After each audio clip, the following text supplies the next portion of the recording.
Hello friends. आज की हम क्लास में पढ़ेंगे रेखाओं के प्रकार के बारे में, यानी टाइप्स ऑफ लाइंस के बारे में। ठीक है।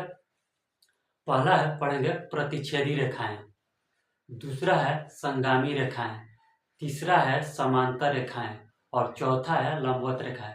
तो एक एक करके आज इस वीडियो में हम आपको सभी के बारे में हम समझाने वाले हैं। ठीक है।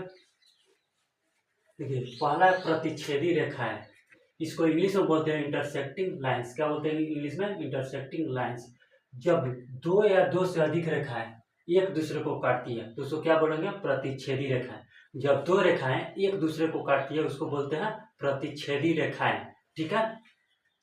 और जिस बिंदु पर काटती है उसको बोलते हैं प्रतिच्छेद बिंदु, यानी पॉइंट ऑफ इंटरसेक्शन। ठीक है, समझ में आ गया? जब दो रेखाएं एक दूसरे को काटती है तो उसको बोलते हैं प्रतिच्छेदी रेखाएं, यानी इंटरसेक्टिंग लाइंस। और जिस बिंदु पर काटती है उसको बोलते हैं प्रतिच्छेद बिंदु, यानी पॉइंट्स ऑफ इंटरसेक्शन। तो दो रेखाएं हैं, एक ए बी और सी डी।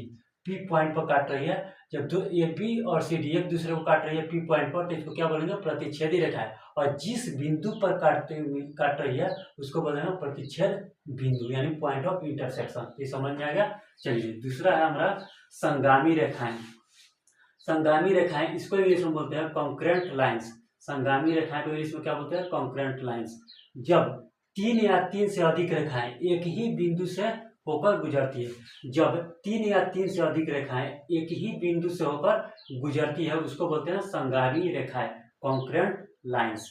देखिए, यहाँ पर तीन से अधिक रेखाएं हैं, एक ए बी है, दूसरा ए बी है, दूसरा सी डी है और तीसरा क्या है? ई एफ है। और क्यू पॉइंट पर मिल रही है।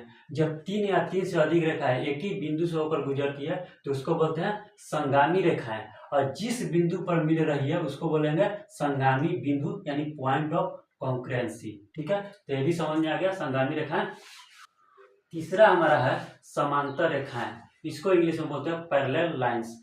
जब दो सीधी रेखाएं जो कभी नहीं मिलती है, इनके बीच की लंबवत दूरी हमेशा समान रहती है।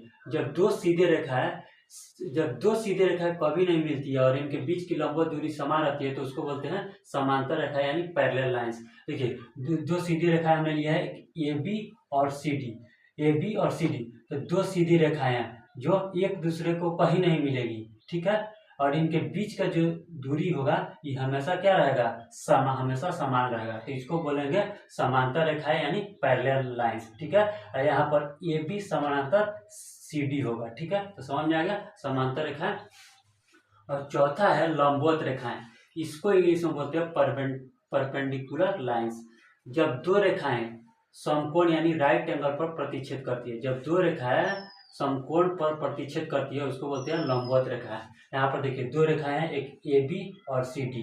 तो ए बी जो रेखा है सी डी पर लंब है, लंबवत है। ठीक है, तो ए बी लंब सी डी हो जाएगा। जब दो रेखाएं समकोण पर प्रतिच्छेद कर रही है, यानी 90 डिग्री पर प्रतिच्छेद कर रही है, ठीक है, इसको बोलेंगे हम लंबवत रेखा, यानी परपेंडिकुलर लाइंस। उम्मीद करते हैं कि दोस्तों आपको अच्छी तरह से समझ में आ गया होगा। ठीक है, और समझ में आ गया होगा तो चैनल को लाइक, शेयर और सब्सक्राइब जरूर कीजिए।